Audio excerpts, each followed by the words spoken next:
Hello, everyone. Welcome to New Tech.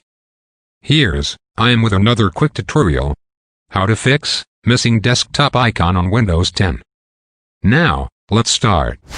Go to the desktop, and right-click on the empty area. Then, select Personalize. On the left panel, select the Themes tab. Then, on the right panel, scroll to the bottom. Under the related settings, select Desktop Icon Settings. Now, in Desktop Icons, enable all the icons. After that, click Apply, and OK button. At last, close the settings windows. Great. It's working. If you have any difficulty, then do not hesitate to comment below. Okay. That's it for today.